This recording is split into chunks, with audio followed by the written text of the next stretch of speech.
So rather than giving a typical intro for this video, since Sora's announcement has officially deconfirmed every character not already in the game, I'd like to use this time to instead mourn the personal loss of all of my spicy top DLC picks who were unfortunately not able to make it into the game as a playable fighter. There were many great choices, but not all of them could make it in, and so in honor of my fallen heroes, I ask that you join me in this brief moment of silence. Thank you.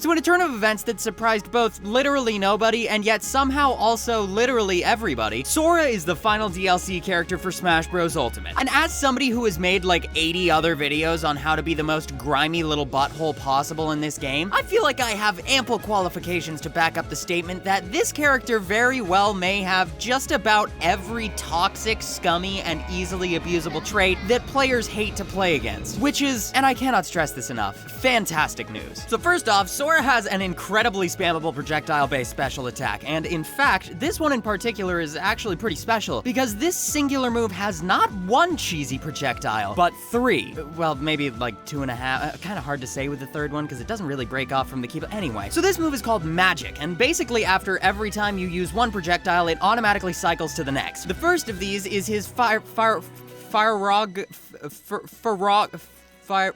his fire attack. Pretty much just your cut and dry spammable fire orbs that are good for making people angry. Basically, the more you land the attack, the further into insanity your enemy is driven, which is great because if you press the B button repeatedly, you can just continuously spam that shit until you let go of the button, at which point your opponent will have likely already passed out from the blunt force trauma of your sheer stupidity. The second projectile is called Thundaga. Basically, it casts 3 bolts of lightning from the sky to smite a son of a bitch like your name is #1 problematic icon of the Greek pantheon, Zeus. Also similar to Zeus is this move's proficiency in ruthless killing. And the final projectile is called Blizzaga. Basically, it shoots ice out from Sora's Keyblade, and if an opponent gets caught in it, they're frozen in a block of ice, giving you time to launch them sky high with a smash attack, or pull your pants down and wave your butt cheeks in their face, or just watch them fall off the edge. I don't know, I'm not your dad, you've got a good second or two, use it wisely. Anyway, moving on from the neutral special, we've got pillar number 2 in Sora's Temple of Sacrilegious Smash Bros. Techniques, and that's his stupid, crazy, dumb good recovery. So Sora's side special, Sonic Blade, allows you to dash 3 times, with the first dash being entirely horizontal and the next 2 being determined by your controller input. And to make things even spicier, you can also pair it up with Sora's up special, Aerial Sweep, which is really just Link's up special, but with the added bonus of,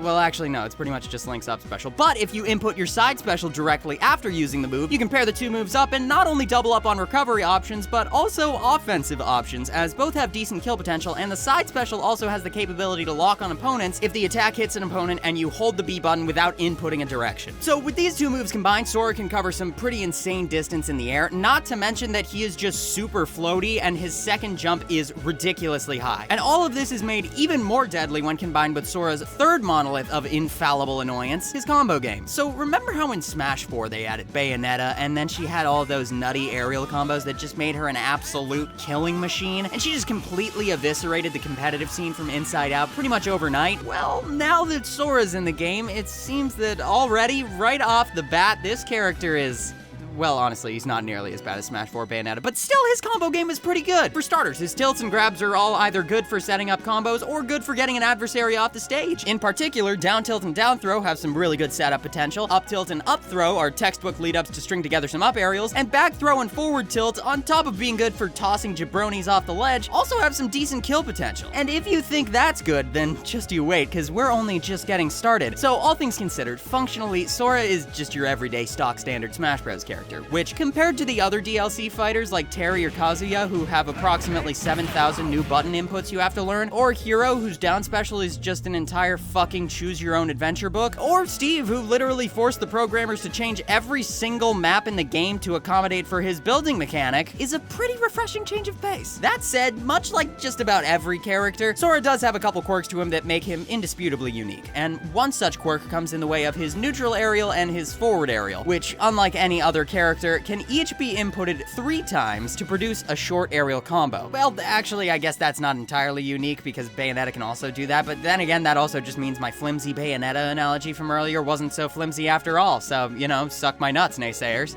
That was way too aggressive, I apologize. And once you get the hang of these aerials, maybe throw in a couple back aerials here and there, adjust to Sora's next level floatiness, and you'll be an absolute dominant force in the air. Before you know it, your opponent is gonna be a kill percent, and you can finish the job with any of the aforementioned kill moves, or one of Sora's smash attacks, all of which, by the way, are a little slow, but powerful enough to accommodate for that deficit. And listen, all of these moves are great and all, but I've been making Smash Bros videos for long enough to understand that even with all of the chips stacked in your favor, sometimes people are just really not good at the game. If this happens to sound like you, then fear not, my fellow gamer, because Sora has one last trick up his sleeve, and it is quite possibly the most universally despised move of any in this entire series. That's right, folks. Much like Disney's legal team when literally anybody has a singular thought involving Mickey Mouse, there's no other option but to come packing with some extra lethal countermeasures.